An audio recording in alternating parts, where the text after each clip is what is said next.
Assalamualaikum warahmatullahi wabarakatuh. Baik, kita kembali lagi di cerita fiksi. Kali ini cerita fiksi akan mengangkat tema cerita tentang angklung ya. Di sini ada sekilas gambar suasana sekolah atau gudang tua yang ada di sekolah, di mana di dalamnya terdapat peninggalan sejarah yaitu berupa angklung ya. Terus juga di sini ceritanya tentang kisah siswa SMP yang memainkan angklung. Ternyata angklung tersebut ada unsur mistisnya seperti itu. Nanti kita akan bahas selengkapnya di bacaan berikutnya. Mari sekarang kita bahas. Jadi cerita fiksi ini adalah tentang angklung pengikat arwah. Ada unsur horor psikologis dengan sentuhan budayanya. Terus untuk premis atau rangkuman isi ceritanya yaitu sekelompok siswa SMP di sekolah yang menemukan satu set angklung antik di gudang sekolah mereka. Konon angklung tersebut dulunya digunakan dalam ritual kuno dan setiap kali dimainkan arwah penasaran di sekitar sekolah menjadi lebih kuat dan mulai mengganggu mereka. Untuk keseraman bukan hanya penampakan atau suara-suara menakutkan, tetapi lebih kepada teror psikologis. Para siswa mulai mengalami mimpi buruk yang terasa nyata, bisikan-bisikan halus yang meragukan kewarasan mereka, dan perasaan yang terus diawasi oleh mereka pun dirasakan. Nah, mereka harus memecahkan misteri di balik angklung tersebut. Mereka harus memecahkan misteri di balik angklung tersebut sebelum arwah-arwah itu mengambil alih hidup mereka sepenuhnya. Terus tokoh di dalam cerita ini adalah, tokoh utamanya adalah siswa SMP yang menghadapi masalah remaja. Selain itu mereka juga dihadapkan dengan kengerian supranatural dan mereka tertarik dengan elemen budaya angklung yang memberikan sentuhan unik dan bisa menjadi pintu masuk untuk mempelajari sejarah lokal. Baiklah, kita sekarang lanjutkan ke kisah angklung pengikat arwah. Untuk bagian ke-1, melodi dari gudang tua. Nah, di sini dikisahkan debu berterbangan seperti kunang-kunang kelabu saat Risa, Bima, Citra, dan Arya membuka pintu gudang sekolah yang jarang terjamah. Bau pengap, kayu, lapuk, dan kertas tua langsung menyeruak, membuat Risa yang paling sensitif di antara mereka menjadi bergidik. Mereka berempat anggota klub musik sedang mencari properti lama untuk pentas seni mendatang. Di sudut remang-remang, di bawah tumpukan kostum usang dan alat musik rusak, mereka menemukan sekotak kayu berukir rumit. Di dalamnya tersusun rapi dengan 8 buah angklung dengan ukiran yang tampak kuno dan berbeda dari angklung modern yang biasa mereka mainkan. Lalu si kayunya terasa dingin di sentuhan dan ada aura aneh yang menyelimutinya. Lihat ini angklung antik, seru Arya, si paling antusias. Mengangkat salah satunya, ukirannya menampilkan motif-motif yang tidak mereka kenali, lebih mirip simbol-simbol misterius. Bima pun bergidik sambil berkata, jangan sembarangan, siapa tahu ini barang bersejarah. Citra yang terlalu tertarik pada hal-hal berbau mistis berbisik, konon dulu di Bandung ada angklung yang dipakai untuk ritual pemanggilan arwah. Bentuknya mungkin mirip ini. Risa yang sejak tadi merasa tidak nyaman semakin gelisah. Jangan mengada-ngada Citra, itu cuma cerita.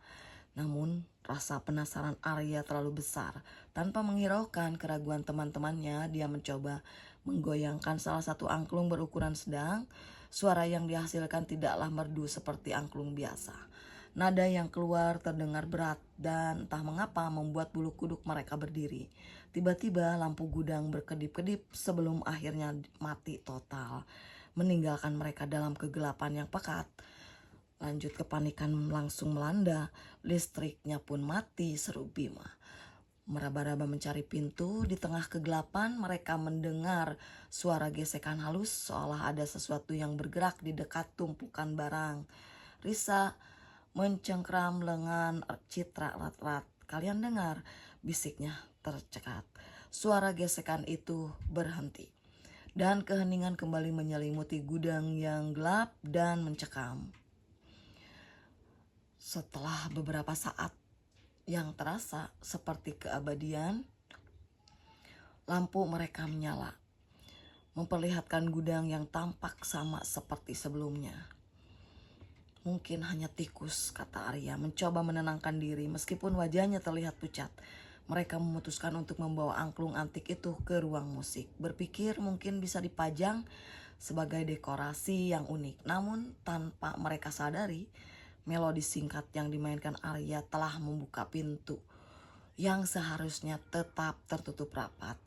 Lanjut bagian kedua, bisikan di malam sunyi. Malam itu Risa terbangun dari tidurnya dengan perasaan gelisah. Kamarnya terasa lebih dingin dari biasanya dan ada bau samar seperti tanah basah. Tiba-tiba dia mendengar bisikan halus di telinganya. Suara tanpa wujud yang mengucapkan namanya dengan nada sendu. Awalnya dia mengira hanya mimpi buruk. Namun bisikan itu terus berlanjut setiap malam. Setiap malam semakin lama bisikan itu terasa semakin dekat dan jelas. Terkadang seperti rintihan kesakitan, terkadang seperti panggilan yang memaksa. Bima juga mengalami hal aneh. Barang-barang di kamarnya sering berpindah tempat sendiri. Dia juga merasa ada yang terus mengawasinya dari sudut ruangan, meskipun tidak ada siapapun di sana. Citra yang paling tertarik dengan hal-hal mistis mulai mencari informasi tentang angklung kuno itu. Dia menemukan catatan samar di perpustakaan kota tentang ritual kuno yang menggunakan angklung khusus untuk berkomunikasi dengan arwah. Namun ritual tersebut ditinggalkan karena dianggap berbahaya. Arya meskipun awalnya paling antusias, kini mulai merasa bersalah. Dialah yang pertama kali memainkan angklung itu. Dia mulai dihantui mimpi buruk tentang sosok-sosok pucat yang melayang di lorong-lorong sekolah. Mereka berempat akhirnya menyadari bahwa angklung antik itu bukan hanya benda biasa. Ada sesuatu yang terikat dengannya, sesuatu yang terbangun ketika Arya memainkannya. Nah, lanjut bagian ketiga, jejak masa lalu. Citra menemukan seorang budayawan lokal yang mengetahui sedikit tentang sejarah angklung tersebut. Menurutnya, angklung itu dulunya milik seorang dalang terkenal pada abad ke-19. Dalang tersebut dikabarkan memiliki kemampuan untuk memanggil arwah melalui musiknya. Namun suatu malam saat pertunjukan, terjadi tragedi misterius yang menewaskan sang dalang dan beberapa penontonnya. Sejak saat itu angklung-angklung menghilang. Budayawan itu memperingatkan bahwa angklung semacam itu bisa menjadi perantara bagi arwah yang belum tenang. Jika dimainkan tanpa sepengetahuan yang benar dan bisa membuka pintu gangguan yang berbahaya. Mereka menyadari bahwa suatu suara aneh yang mereka dengar dan kejadian-kejadian menakutkan yang mereka alami berhubungan dengan angklung itu. Mereka harus mencari cara untuk menghentikannya sebelum semuanya terlambat. Oke, seperti itu. Nah, ini adalah arwah-arwah yang keluar ketika ada yang memainkan angklung tanpa ritual terlebih dahulu ya. Lanjut bagian keempat, yaitu melawan bayangan. Kejadian-kejadian aneh semakin intens di sekolah. Mereka mulai melihat bayangan-bayangan yang bergerak di sudut mata, mendengar langkah kaki tanpa ada orang, dan merasakan sentuhan dingin yang tak terlihat. Suara angklung terdengar terkadang samar-samar di malam hari, bahkan ketika tidak ada yang memainkannya. Suatu malam saat mereka berkumpul di ruang musik untuk membahas cara mengembalikan angklung itu ke tempat asalnya, lampu tiba-tiba padam. Suara gesekan yang mereka dengar di gudang kembali terdengar. Kali ini lebih dekat dengan suara yang mereka dengar, suara gesekan, dan lebih mengancam. Dari kegelapan muncul sosok-sosok samar yang pucat dan melayang. Mereka seperti rekaan dari mimpi buruk Arya, tetapi kini hadir di dunia nyata. Ketakutan mencekam hati mereka. Risa meskipun ketakutan teringat akan sesuatu yang dikatakan budayawan itu tentang ritual penutup. Katanya untuk mengembalikan arwah yang terpanggil dibutuhkan melodi khusus yang hanya bisa dimainkan dengan angklung-angklung tersebut secara bersamaan. Dengan niat yang tulus untuk melepaskan mereka, lalu dengan keberanian yang tersisa, mereka meraih angklung masing-masing. Meskipun tangan mereka gemetar, mereka mencoba mengingat melodi-melodi angklung yang pernah mereka pelajari di tengah kegelapan dan kehadiran sosok-sosok menakutkan. Mereka mulai memainkan angklung itu. Awalnya sumbang dan tidak teratur, namun perlahan melodi yang lebih harmonis mulai terbentuk. Mereka memainkannya dengan segenap hati, memvisualisasikan arwah-arwah itu menemukan kedamaian dan pergi. Semakin lama mereka bermain, sosok-sosok itu tampak semakin memudar. Suara bisikan-bisikan yang selama ini menghantui mereka mulai mereda. Udara di ruangan itu terasa sedikit lebih ringan. Akhirnya setelah beberapa saat menegangkan, sosok-sosok itu menghilang sepenuhnya. Lampu kembali menyala memperlihatkan ruang musik yang sunyi seperti sedia kala. Hanya suara napas mereka yang terdengar jelas. Mereka berhasil melalui musik, mereka menghadapi dan melepaskan arwah-arwah yang terikat pada angklung itu. Baik, sekarang untuk ke epilog ya, atau bagian penutup. Nah ini si arwah-arwah, akhirnya si arwah-arwah itu bisa lepas dari bayangan-bayangan yang selama ini melekat pada anak-anak yang berawal dari memainkan angklung. Dikiranya memang itu angklung seperti biasa, yang angklung yang biasa dimainkan, ternyata angklung itu berbeda gitu ya. Terus juga mereka harus melawan arwah-arwah tersebut agar tidak gentayangan, tidak menghantui mereka. Jadi akhirnya mereka menghadapi tantangan tersebut dengan memainkan nada-nada yang harus bersamaan. Seperti itu, nada-nadanya harus bersamaan. Nah seperti itu, ini hanya cerita fiksi saja, dan ini adalah cerita fiksi dimana memang pasti cerita fiksi itu adalah cerita yang tidak nyata ya. Ini hanya rekaan saja, seperti itu.